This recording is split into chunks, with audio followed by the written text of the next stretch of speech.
시작하도록 하겠습니다. 자, 강의 시작 전에 출석 먼저 부를게요. 강준우,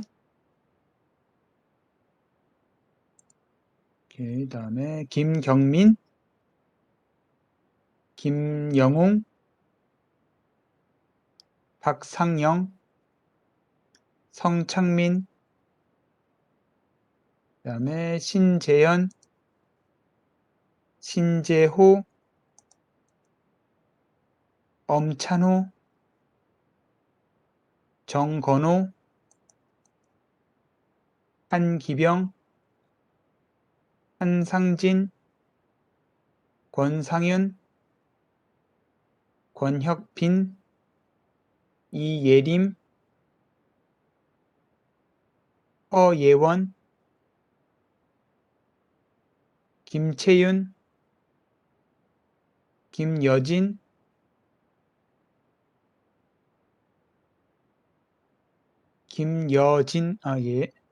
안지현,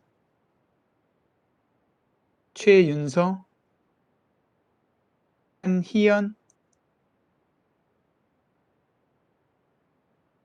황준영, 김민지, 김정주, 이지헌, 장진영, 김채민, 박은서, 양다윤, 이혜정, 그 다음에 최희재, 최준. 오케이, 출석 다 불렀어요. 혹시 이름 안 부른 학생 없죠? 예, 이름 안 부른 학생은 없을 것 같고 우리 본격적으로 수업을 시작하도록 하겠습니다. 자, 우리 지난 시간에 폴리머 나노 컴포짓에 대한 이야기를 아마 하면서 끝냈을 거예요. 자, 거기서부터 우리 다시 한번 보도록 할게요.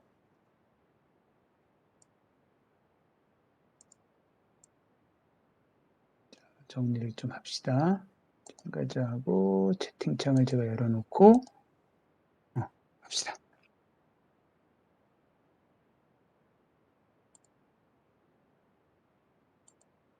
자, 지난 시간에 아마 여기까지 이야기를 하다가 이제 우리가 관뒀을 거예요.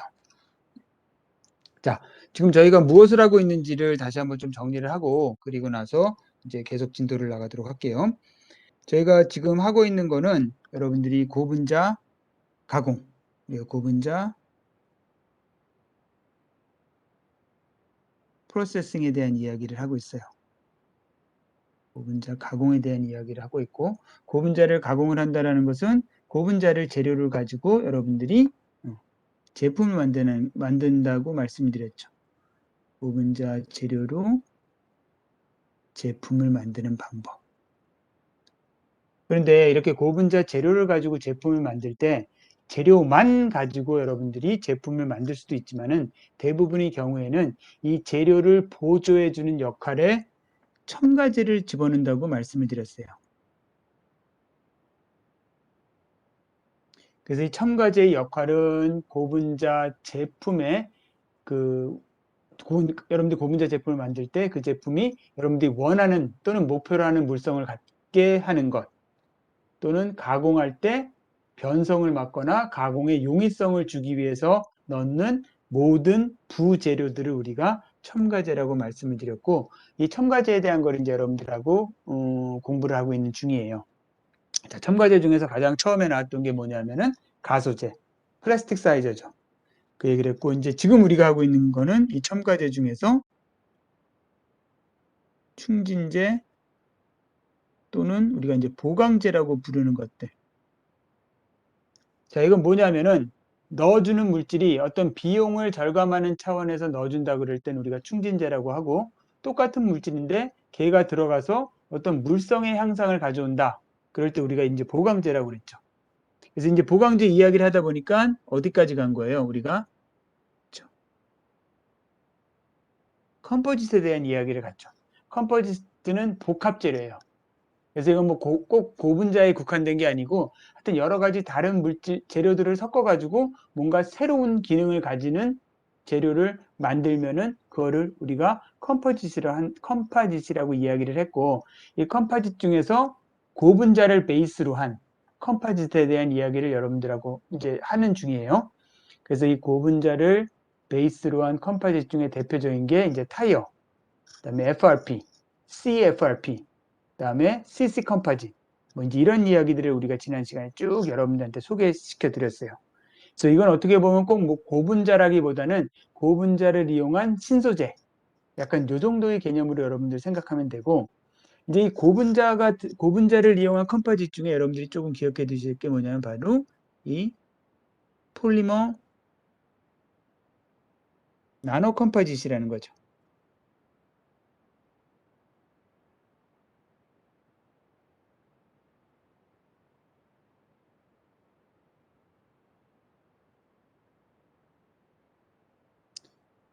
자, 이 폴리머 나노 컴파짓은 뭐냐면은 폴리머를 베이스로 해가지고 여러분들이 거기다 어떤 다른 재료를 결합해서 복합 재료를 만드는데, 컴파짓을 만드는데 그 들어가는 다른 재료의 사이즈가 나노 사이즈인 거예요. 그래서 가장 대표적인 게 뭐냐면은 바로 무기입자는 무기입자인데 나노 사이즈를 가지고 있는 무기입자, 나노 무기입자 또는 무기 나노입자, 정확히는 무기 나노입자가 더 말이 어감이 맞는 거죠. 또는 이제 그리고 카본 나노 튜브, 탄소 나노 튜브에 대한 것들이 들어가는 것들이 나노 사이즈의 물질이기 때문에 이걸 우리가 폴리머 나노 컴포짓이라고 이야기를 했고, 지난 시간에 이런 폴리머 나노 컴포짓을 만드는 방법에 대한 이야기를 했어요. 그래서 멜트 블렌딩이라는 거는 그냥 녹인 상태에서 폴리머를 멜트로 만든 상태에서 이제 여러분들이 무기 나노 입자를 집어넣어서 믹싱을 하는, 그래서 복합 재료를 만드는 거고, 인시투 폴리머라이제이션이라는 것은 뭐냐면은 무기 나노 입자가 있는 상태에서 여러분들이 단량체를 중합을 시켜서 폴리머로 만들 때 그 폴리머가 형성되는 과정에서 나노 입자들이 그 안에 들어가 있게 되겠죠. 그럼 이제 컴파짓이 되는 거였어요. 자, 그런데 그래서 여기서 이제 여러분들하고 이야기할 게 뭐냐면은, 자, 이거 뭐 고분자하고 조금 상관이 없을지 모르겠지만은 이 무기 나노 입자를 제조하는 방법에 대한 이야기를 잠깐 여러분들한테 설명을 드리도록 할게요. 뭐 꼭 화공이 아닌 것 같지만은 화공에서 이런 것도 하기도 해요. 무기 나노 입자를 제조하는 법. 제 연구실에서 이제 대학원생들하고 이 무기 나노 입자를 제조해가지고, 물론 이제 폴리머하고 결합시켜서 저희 랩에서 이 컴포짓을 만드는 그 연구나 실험을 한 적이 있는데, 이때 그 무기 나노 입자를 저희가 직접 저희 랩에서 제조하기도 했어요. 자, 그럼 그래서 이 무기 나노 입자를 어떻게 제조하는지에 대한 이야기를 잠깐 하도록 합시다. 자, 무기 나노 입자는 기본적으로 여러분들이 쉽게 얘기하면은 그 돌가루인데, 나노 사이즈를 가지고 있는 돌가루라고 생각을 해봅시다. 자, 나노 사이즈를 가지고 있는 돌가루를 만드는 가장 쉬운 방법은 뭘까요? 여러분들 머릿속에 떠오르는 방법이 맞는 방법일 거예요. 그죠? 큰 돌멩이를 여러분들이 분쇄하는 거죠. 깨트리는 거지. 여러분들이 분쇄를 하면은 사이즈를 다운시킬 수가 있죠. 그래서 그러니까 부신 다음에 이제 갈고 갈아가지고 이거를 나노 사이즈로 만들면은 그게 바로 나노 사이즈의 돌가루라는 말이죠. 그럼 그게 뭐예요? 바로 무기 나노 입자예요. 자, 하지만 이렇게 분쇄에 의해서 사이즈를 다운시키는 거는 일단 기본적으로 여러 가지 단점이 있죠. 첫 번째 단점이 뭐예요? 첫 번째 단점이, 그렇죠? 너무 분쇄하는데 힘이 많이 들어. 즉 에너지 코스트가 너무 많이 들죠. 분쇄기를 돌려서 여러분들이 돌을 부셔서 갈아서 나노 사이즈를 만들려고 그러면 얼마나 많은 힘이 들겠어요. 그럼 여러분들이 기계를 사용하지 않고 여러분들이 힘을 가지고 한다고 그래 봅시다. 그 얼마나 힘이 들겠어요. 여러분들이 힘이 많이 들면 들수록 그거는 에너지가 그만큼 많이 들어가는 거예요. 가장 큰 단점이겠죠. 두 번째, 사이즈를 다운시키는데 한계가 있죠, 여러분들. 여러분들이 암만 돌가루를 곱게 갈아도 걔를 나노 사이즈로 만드는 거는 그렇게 쉬운 일은 아니에요, 여러분들. 여러분들이 만들 수 있는 가장 작은 사이즈는 제가 생각하기에는 마이크로미터 정도만 만들어도 굉장히 작게 만든 거예요. 근데 걔를 나노 사이즈로 만든다? 그거는 그렇게 쉬운 일은 아니에요. 그러니까 사이즈를 물론 만들려면요 만들 수는 있겠지만은 그 사이즈를 다운시키는 데 있어서의 한계가 분명히 생길 거예요. 그다음에 세 번째는 만든 입자들의 모양이 어떻겠어요, 여러분들? 모양이 그쵸? 암만 해도 분쇄해서 갈았기 때문에 모양이 굉장히 불규칙적일 거예요. 뭐 이렇게 삐뚤삐뚤하게 입자가 나오겠죠. 막 이렇게 뭐 그냥 막 구형으로 동그랗게 이쁘게 매끈하게는 안 나올 거란 말이죠. 그러면 이렇게 많은 단점을 가지고 있는 분쇄에 의한 사이즈 다운을 하고 싶지가 않겠죠, 여러분들. 뭔가 다른 좋은 방법으로 에너지도 많이 안 들고 모양도 이쁘게 나오면서 그 다음에 사이즈도 굉장히 균일하게 만들 수 있는 그러한 방법을 여러분들이 이제 찾고 싶겠죠. 뭐 누누이 말씀드리지만 여러분들은 별로 찾고 싶은 생각이 없지만은 그걸 찾고 싶어 하는 사람들이 있더라고요. 그래서 그런 사람들이 무기 나노 입자를 제조하는 방법을 개발을 해요. 그래서 여러 가지 방법이 있는데 그 중에 가장 대표적인 방법이 바로 조울겔법에 의해서 무기 나노 입자를 제조하는 거예요. 이 조울겔법에 의해서 무기 나노 입자를 제조를 하면은 아까 제가 말씀드린 그런 단점들이 있죠. 그런 단점들을 극복을 할 수가 있어요. 자, 조울겔법은 뭐냐? 조울겔법에 의해서 여러분들이 그 무기 나노 입자를 제조하는 방법의 예를 한번 여러분들한테 보여드리려고 그래요. 일단 기본적으로 여러분들이 가져야 될 원료는 메탈 알콕사이드예요. 메탈 알콕사이드는 뭐냐면은 메탈에 OR기가 붙은 거를 우리가 메탈 알콕사이드라고 그러고 여기서 M은 메탈이에요. 그래서 여기 M에 SI가 붙으면 실리카가 되는 거고 TI가 붙으면은 타이타늄이 되는 거고 그다음에 ZR이 붙으면 지르코늄이 되는 거고 AL이 붙으면 알루미늄이 되는 거죠. 그러니까 얘네는 무기예요. 그러니까 우리 무기 나노 입자니까 무기가 있어야 되겠죠. 무기. 그 총 같은 무기가 아니고 육이 아니고 무기. 그래서 무기는 메탈이잖아요. 메탈이 대표적인 무기 물질이잖아요. 그래서 이 메탈에 해당되는 게 M에 들어가고 이 R은 뭐 여러분들이 알고 있는 알킬 그룹이에요. 그래서 이 R에 여러분들이 CH3가 들어가면 우리가 이거를 어떤 메톡사이드라고 부르고 에틸기가 들어가면은 뭐뭐 메탈 에톡사이드라고 이름을 붙여요. 그래서 조울겔법에 의해서 여러분들이 무기 나노 입자를 제조하기 위해서는 기본적인 원료로 메탈 알콕사이드를 가지고 있어야 돼요. 그럼 메탈 알콕사이드가 있으면은 얘로 어떻게 조울겔법을 만드느냐? 처음에 여러분들이 하이드롤리시스를 해요. 하이드롤리시스는 뭐죠, 여러분들? 가수분해. 즉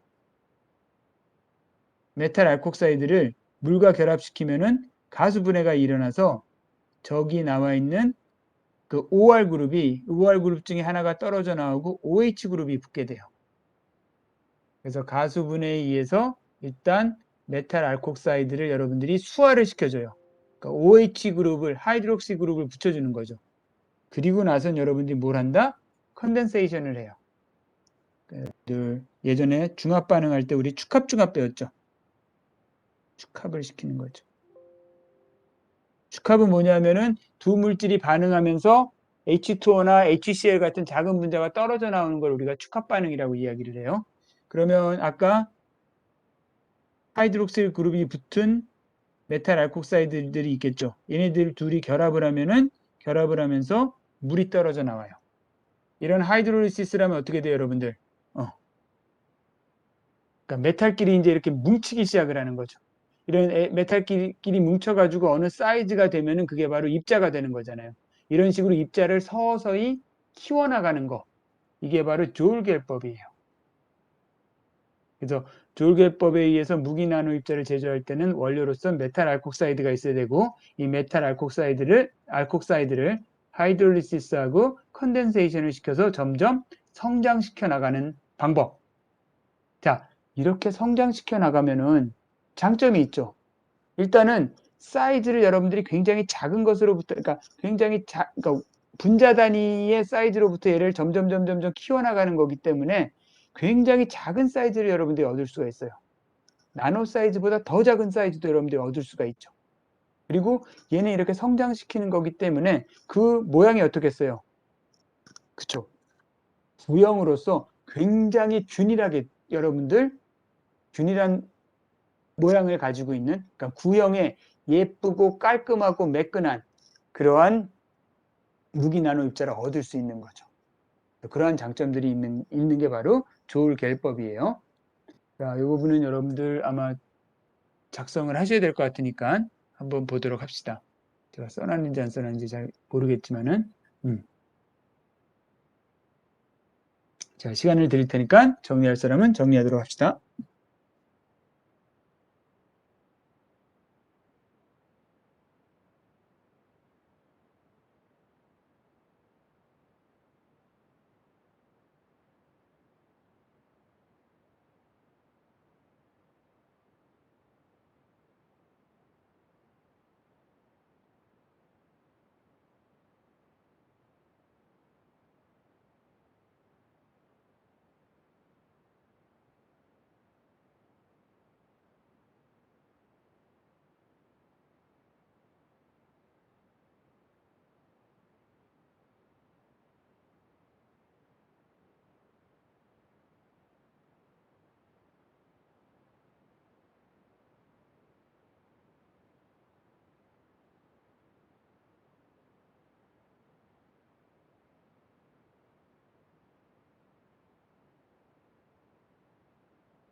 쏘리. 제가 여러분들 방해하지 않으려고 음소거를 한 상태에서 깜빡 잊고 강의를 했네요. 자, 다시 얘기합시다. 질문이 뭐냐면은 인시투에 특별한 의미가 있냐는 질문이 왔어요. 인시투 폴리머라이제이션에서. 그래서 인시투는 제가 지난 시간에도 잠깐 말씀드렸지만은 인시투라는 것은 우리가 이제 라틴어에서 온 건데 뭐뭐하는 도중에, 뭐뭐하는 과정에, 뭐뭐하는 중간에 이런 뜻이에요. 그래서 인시투 폴리머라이제이션 그러면은 중합하는 도중에, 중합하는 중간에 이런 뜻이니까 중합과 함께 어떤 반응이 일어났다는 뜻이에요. 그래서 이러한 계통의 이제 접두사들이 몇몇 개가 있는데 여러분들이 많이 볼 수 있는 게 바로 인비버하고 인비트로예요. 그래서 인비트로는 뭐냐면은 인비트로는 어떤 생체, 그러니까 인체나 생체예요. 인체나 생체 밖에서란 뜻이고 인비보는 인체나 생체 안에서란 뜻이에요. 그래서 인비트로 실험이라고 그러면은 여러분들이 어떤 약물 실험을 한다고 합시다. 약물 실험을 할 때 그걸 이제 인체에 적용하기 위한 어떤 약물 실험을 하는데 그 약물을 인체에 직접 투여하는 실험을 하면은 그건 인비보 실험이에요. 인비보. 그런데 인체에 직접 투여하는 건 아니고 인체하고 유사한 환경을 만들어 놓은 다음에 인체처럼 유사한 환경을 만들어 놓은 다음에 거기서 실험을 하면 그걸 우리가 인비트로 실험이라고 이야기를 해요. 그래서 이렇게 인시투, 인비버, 인비트로처럼 이런 그 형태의 접두사들이 몇몇 개가 있거든요. 그래서 그런 의미가 있다는 거 여러분들 알아두시고 그 질문에 대한 답을 정리를 하면은 인시투에서 인시투는 별다른 의미가 있나요? 있습니다. 어떤 의미? 아까 이야기한 의미가. 자, 질문에 대한 대답이 됐죠?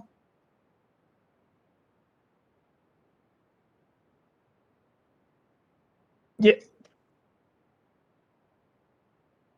자, 그래서 여러분들 이렇게 단어나 이런 특별한 게 나올 때마다 여러분들 정리를 해두면은 나중에 굉장히 많은 그, 음, 잡다하지만은 많은 지식을 여러분들이 갖출 수가 있으니까 이런 거 나올 때 좀 정리를 해두면 좋을 것 같아요. 자, 그러면 이제 계속해서 진도 나가도록 합시다. 지금 여기서 졸결법에 의해서 우리가 무기 입자를 만드는데 나노 사이즈의 무기 입자를 만드는 방법에 대한 이야기를 하고 있어요.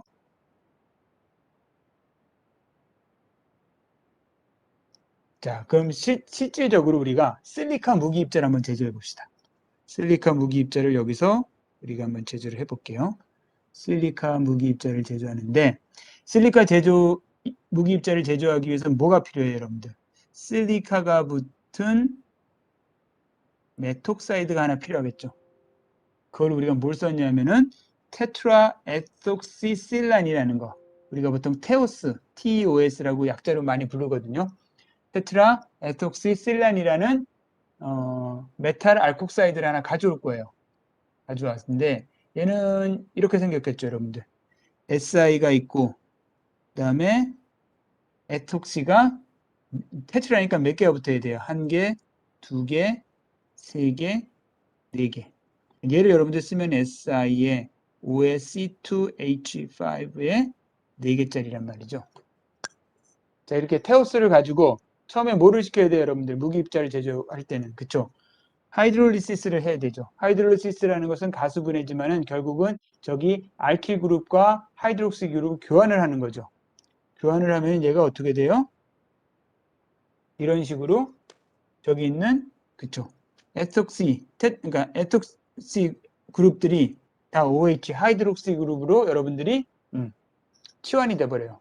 그 다음에 뭐 하죠, 여러분들이? 이 OH끼리 여러분들이 컨덴세이션을 시키죠. 그러면 여기서 H2O가 빠져나가면서 얘네 SI들이 어떻게 돼요, 여러분들? 서로 뭉치게 되죠. 그럼 이 SI가 하나만 있는 게 아니고 지금 굉장히 여러 개가 있으니까 얘네끼리 서로 결합을 해가지고 SI와 O가 묶여져 있는 하나의 그 뭐라고 그래야 되나? 응집체라고 정확한 의미는 아니지만 하여튼 요런 게 나오고 얘네들이 어떻게 돼요? 점점 SI가 많이 붙으면 붙을수록 점점 사이즈가 커지는 거예요. 점점 커져가지고 여러분들이 원하는 사이즈가 됐을 때 반응을 멈춰. 그럼 어떻게 돼요, 여러분들? 그렇죠. 그 사이즈를 가지고 있는 실리카 나노 입자를 여러분들이 얻을 수가 있는 거죠. 자, 이렇게 해서 여러분들 졸개법에 의해서 나노 입자를 만드는 법에 대한 이야기를 했어요. 자, 이건 뭐 고분자하고 직접적인 연관은 없는데 이거를 왜 제가 여기서 말씀드리냐 하면은 우리가 결국은 폴리머 나노 컴포짓을 만들 때 이 실리카 나노 입자를 사용을 하겠죠. 그럼 이 실리카 나노 입자를 만들 수 있는 것도 폴리머 나노 컴포짓을 만드는 하나의 여러분들 기술이 될 수 있는 거잖아요. 그래서 여러분들 말씀을 드리는 거예요. 자, 이 부분 정리 필요한 사람을 위해서 잠깐 시간을 드리도록 할게요.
자, 정리가 대강 끝났을 것 같아서 넘어가도록 하겠습니다.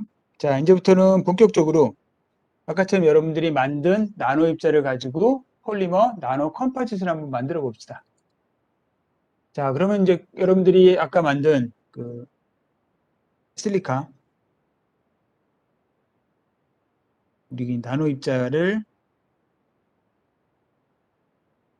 가지고 여러분들이 고분자하고 섞을 거예요.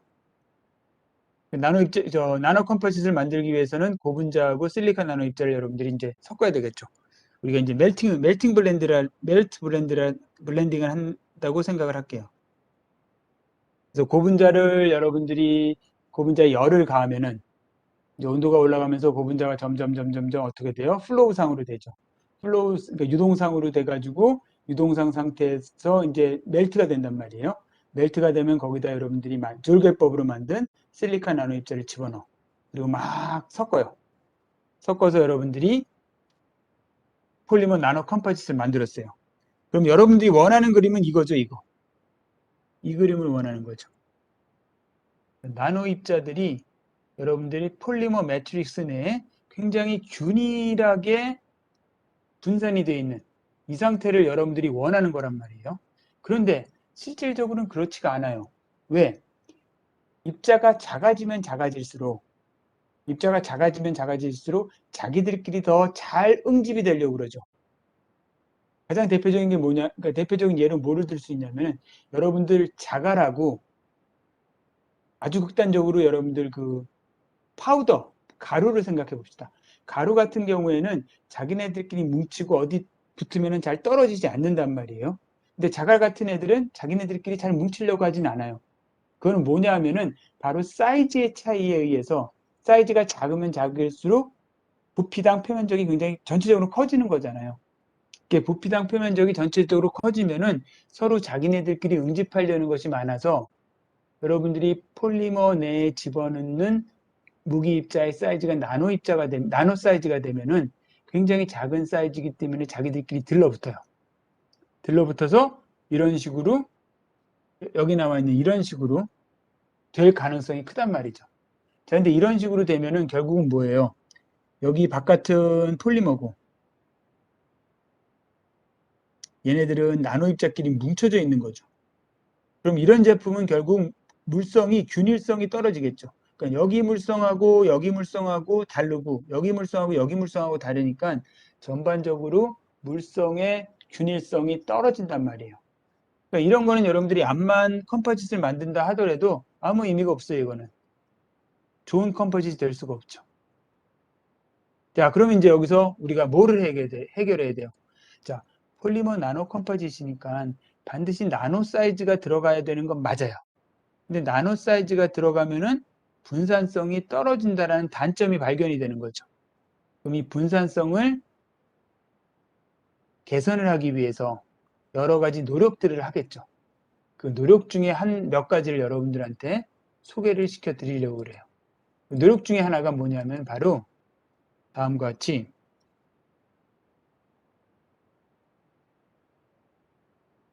실리카 입자를 자, 아까 실리카 입자는 여러분들 어떻게 생겼냐면은 그 실리카 입자의 표면을 보면은 다음과 같을 거예요. 이게 아까 말씀드린 그점 여기 SiO, Si, 뭐 SI인데 이쪽은 OH로 끝나겠죠. 이쪽은 OH. 그래서 실리카 입자의 경우에는 대부분의 경우에 그 표면에 하이드록시 그룹이 있어요. 이 하이드록시 그룹은 어때요, 여러분들? 하이드로필릭한 애죠. 그러니까 친수성이라는 이야기예요. 우리나라 말로. 그러니까 물하고 친한 애들이에요. 그런데 여러분들이 알고 있는 대부분의 폴리머는 어때요? 하이드로포빅하죠. 그러니까 우리 대표적으로 바이닐 계고 분자를 봅시다. 바이닐 계고 분자는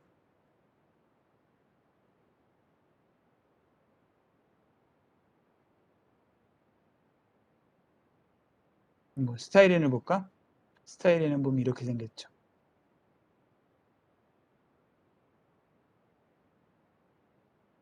자, 스타이렌 같은 경우는 이렇게 생겼는데 얘네들은 여러분들 눈을 씻고 찾아봐도 친수성인 부분은 많지가 않단 말이에요. 그래서 대부분의 고분자들은 뭐 다는 그렇진 않지만 대부분의 고분자들은 기본적으로 하이드로포빅한 애예요. 소수성이라고 이야기하죠. 그리고 보통 소수성인 애들이죠. 자, 그러니까 이렇게 친수성인 실리카 입자하고, 그러니까 표면이 친수성인 실리카 입자하고 이렇게 하이드로포빅한 폴리머하고 섞으니까 당연히 어때요, 여러분들? 그렇죠? 친수성은 친수성끼리, 소수성은 소수성끼리 모인단 말이에요. 그러니까 당연히 분산성이 안 좋을 수밖에 없죠. 그러면 결국은 여러분들이 해줄 수 있는 건 뭐예요?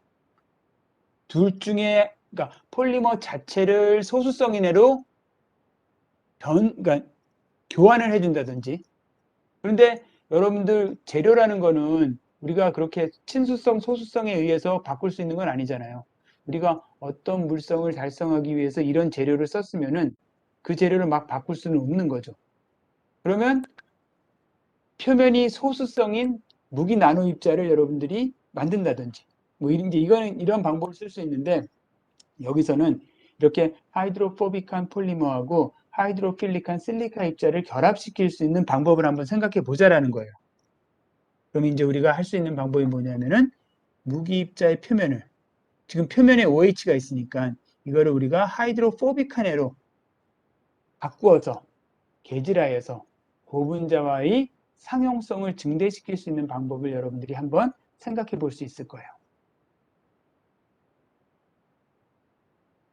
자, 여러분들 지금 잘 따라오고 있는 거죠? 지금 우리가 폴리머 나노 컴포짓에 대한 이야기를 하고 있고, 그러면 나노 무기 입자를 만드는 방법에 대한 이야기를 했고, 나노 무기 입자를 집어넣으려고 했더니 실리카 입자처럼 그 표면이 친수성인 경우에는 분산성에 문제가 생길 수도 있다는 거죠.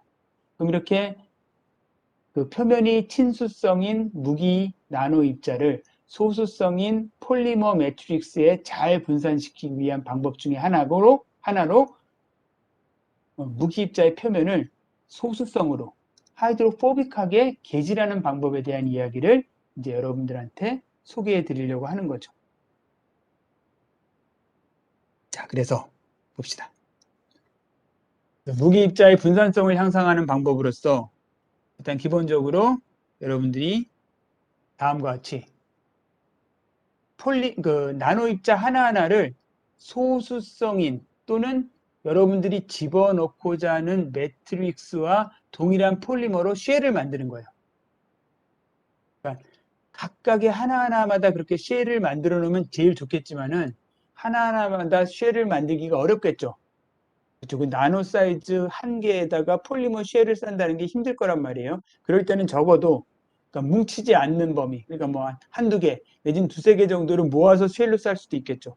이런 분산성이 왕창 뭉치는 것보다는 좋아질 테니까. 이런 방법이 하나가 있고, 또 하나는 뭐냐면은 아까 말씀드린 것처럼 무기 입자의 표면을 바꾸는 거예요. 그러니까 물론 이런 방법으로도 무기 입자의 표면을 바꾸기는 하지만은 이건 표면 자체를 바꾸기보다는 무기 입자를 전체적으로 그냥 폴리머로 싸버리는 거예요. 폴리머 쉘로. 근데 지금 두 번째로 말씀드린 이 surface modification이라는 거는 이렇게 폴리머로 싸는 게 아니고 무기 입자의 표면 자체를 개질을 하는 거예요. 표면을. 소수성으로. 그래서 지금부터는 이 소수성으로 표면을 개질하는 방법에 대한 이야기를 여러분들하고 조금 하려고 그래요. 자, 이건 여러분들 뭐 특별히 정리할 시간 안 들여도 괜찮겠죠? 자, 그럼 이제 표면을 한번 개질을 해봅시다. 표면을 개질하기 위해서는 일단 여러분들이 아까 말한 실리카 입자인 경우에는 실리카 입자에 메톡사이드가 붙으면서 한쪽은 어떤 기능성 그룹, 여기서는 하이드로포빅한 기능성 그룹을 갖는 올가노실란이라는 물질을 사용을 하는 거예요. 자, 이 올가노실란은 다시 말씀드리자면은 기본적으로 메탈 알콕사이드하고 같은 구조를 가지고 있으면서 다른 한쪽에 뭐를 가지고 있냐면은 어떤 기능성 그룹을 가지고 있는데 우리는 지금 표면을 소수성으로 만들려고 그러는 거니까 이건 소수성을 가진 기능성 그룹을 가지고 있으면 좋겠죠. 자, 예를 써서 다음에 이제 우리가 마찬가지로 하이드롤리시스를 해요. 하이드롤리시스를 하면은 여기 OR들이 떨어져 나가고 OH로 바뀌겠죠. 이렇게 OH 바뀌고 바뀌겠죠. 그럼 얘를 여러분들 어디다가 도입을 하냐면은 지금 우리가 하고 싶은 건 뭐냐면은 실리카 무기 입자의 표면을 개질하고 싶은 거예요. 그러면 실리카 무기 입자의 표면은 이렇게 하이드록실 그룹이 있으니까 얘네들이 이 OH와 뭐가 일어나요? 그렇죠? 축합이 일어나죠. 컨덴세이션이 일어나서 얘네들이 결합을 할 수 있단 말이에요. 이런 식으로. 그럼 최종적으로 여러분들 어떻게 돼요? 다시 여기 실리카 입자, O 실리카 입자에 저런 식으로 붙으면 여기에 O에 SI에 여러분들 펑셔널 그룹이 붙은 이런 식이 되어버렸죠. 여기에 O에 SI에 펑셔널 그룹. 근데 이 펑셔널 그룹이 지금 뭐예요? 하이드로포빅한 애죠. 따라서 결국은 여러분들 맨 처음에는 실리카 입자에 OH로서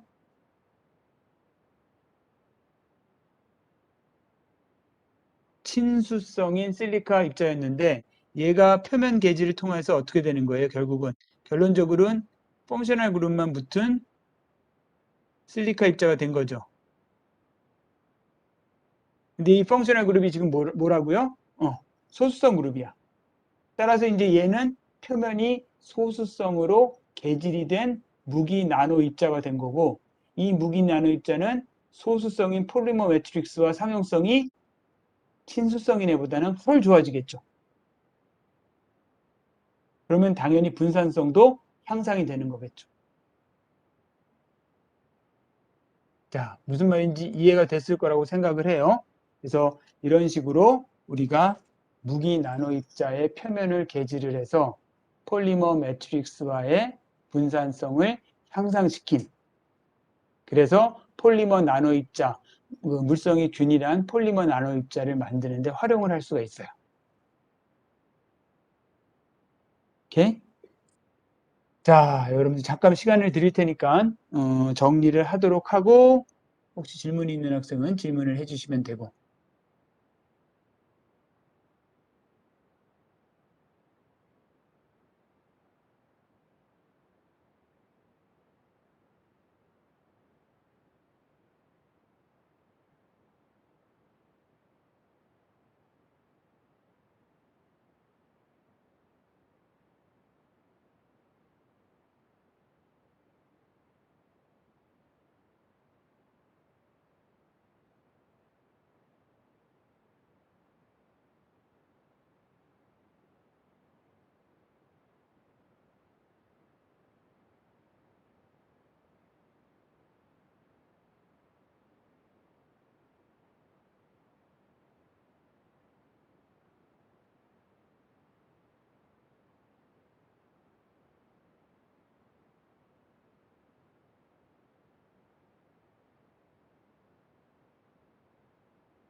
자, 이렇게 해서 우리가 폴리머 나노 컴포짓에 대한 이야기를 끝마치기로 하고 더불어서 우리가 컴포짓에 대한 이야기도 끝마치도록 할게요.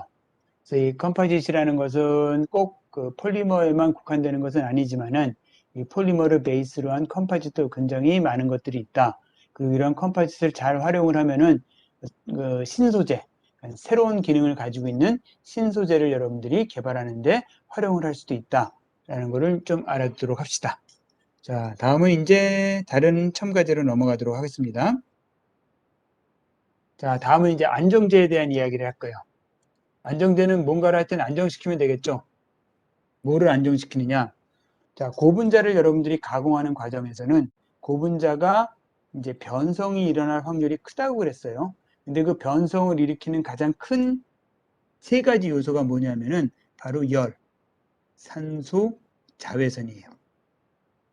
그러니까 열이나 산소나 자외선에 의해서 고분자가 이제 변성이 될 확률이 크고 그럼 이렇게 열이나 산소나 자외선에 대해서 변성이 되는 것을 방지해주는 역할을 하는 것을 우리가 큰 카테고리에서는 안정제라고 그러고, 그거를 조금 여러분들이 나눠보면은 열에 의한 것을 막아주면 열 안정제, 산소에 의한 것을 막아주면은 우리가 산화 방지제, 그다음에 자외선에 의한 것을 막아주면은 자외선 흡수제, 이렇게 크게 세 가지로 분류할 수 있어요. 자, 정리를 하면은 고분자가 변성을 일으키는 가장 큰 요인 세 가지를 들어라. 그러면 열과 산소와 자외선이고, 이것에 대한 변성을 막고 안정화시키기 위해 넣어주는 물질을 우리가 큰 의미에서는 안정제. 그럼 안정제는 그 요인에 따라서 열안정제와 산화방지제와 자외선 흡수제 세 가지로 나눌 수가 있죠. 자, 그럼 이제 그 각각에 대해서 여러분들 알아보도록 하겠습니다. 자, 일단 산화방지제. 산화방지제 같은 경우에는 어때요? 기본적으로 1차 산화방지제와 2차 산화방지제로 나눌 수가 있어요. 자, 산화방지제는 산소에 의한 어떤 변성을 막아주거나 안정화시키는 물질을 이제 산화방지제라고 이야기를 하죠. 근데 산소라는 것은 이제 O2 자체는 가능성이 그렇게 크지가 않아요. 그런데 이 O2가 여러분들 레디칼이 되면은 이제 과산화물이 되죠, 이제. 그러니까 이거는 이제 여러분들이 그 O2의 하나를 하면 O3가 되고 이걸 우리가 오존이라고 그러죠. 이런 오존처럼 과산화물이 되면은 얘가 굉장히 반응성이 커져요. 이 산화방지제는 우리 몸 안에서도 굉장히 나쁜 역할을 해요. 여러분들 그 건강식품이라든지 이런 홈쇼핑 같은 데 보면은 항산화제 많이 팔고 있죠. 항산화제가 뭐냐면은 우리 몸 안에도 이 산화 반응이 일어나고 있는 거예요. 그러니까 여러분들 나이가 들면은 피부에 탄력이 떨어지면서 피부에 막 주름이 생기고 그러는 거죠. 그게 바로 뭐냐면은 이 피부가 산화에 의해 가지고 변성이 일어나는 거예요. 또 대표적인 게 뭐 있어요, 여러분들? 그렇죠? 사과 같은 거 깎아서 오래 놔두면 어떻게 돼요? 겉이 갈색으로 변하죠. 이게 바로 뭐냐면은 산화에 의해서 일종의 녹이 생기는 거죠. 진짜 금속에 생기는 녹도 산화에 의한 거. 사람의 몸속도 마찬가지예요. 사람 몸속에 이러한 그 산소가 많은 부분에서는 세포의 산화가 일어나거든요. 세포의 산화가 일어나면은 가장 대표적으로는 여러 가지 암 같은 질병이 될 수도 있고, 산화에 의해서 세포가 노화가 되면서 이제 몸이 점점 노화가 될 수도 있어요. 그럼 이제 이러한 몸 안에서 일어나는 산화를 방지해 주기 위해서 사람들이 이제 항산화제를 그렇게 먹는 거죠. 물론 이렇게 섭취를 한다고 산화가 완전히 안 일어나거나 이러진 않지만은 이런 항산화제를 많이 먹으면은 몸 곳곳에서 일어나는 이런 산화 반응을 방지를 해가지고 여러분들의 몸에 병이 생기거나 몸이 빨리 노화가 되는 것을 막을 수는 있어요. 그래서 1차 산화방지제의 역할은 뭐냐면은 여기 나온 것처럼 자신이 지니고 있는 반응 소스를 과산화 라디칼에 주어서 과산화물 자체를 안정을 시키는 거예요. 그래서 이러한 과산화물이 있으면은 여기에 이제 반응성 수소를 주면은 얘가 안정된 상태가 되죠. 그러니까 안정된 상태가 되면은 산화 반응을 일으키지가 않을 수가 있겠죠. 자, 그다음에 2차 산화 방지의 역할은 뭐냐면은 수소 과산화물을 제거해요. 이게 여기 나와 있는 게 수소 과산화물인데 이런 수소 과산화물을 제거를 그러니까 수소 과산화물이 이게 아니죠. 쏘리.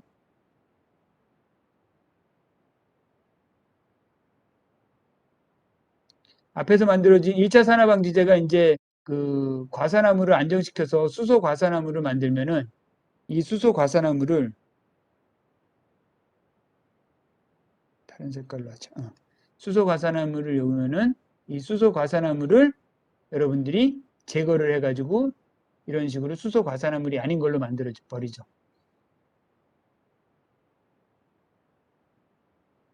잠깐만요, 여러분들. 뭐가 좀 문제가 있다.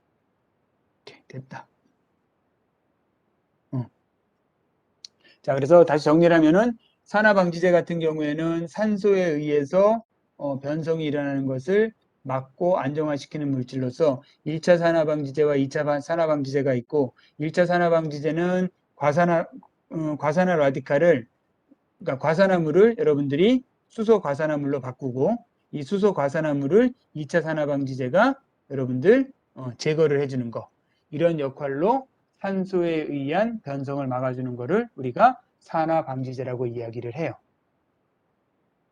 자, 이제 그 다음은 우리 그 자외선 흡수제하고 열 안정제가 남았는데 그거는 시간이 좀 어중간하니까 다음 시간에 하도록 하겠습니다. 자, 오늘은 여기서 수업은 마치도록 하고 정리할 사람은 정리하고 정리가 끝난 사람들은 미팅룸에서 나가도 좋습니다. 예, 오늘 수업 받느라고 고생 많으셨어요. 다음 시간에 보도록 합시다.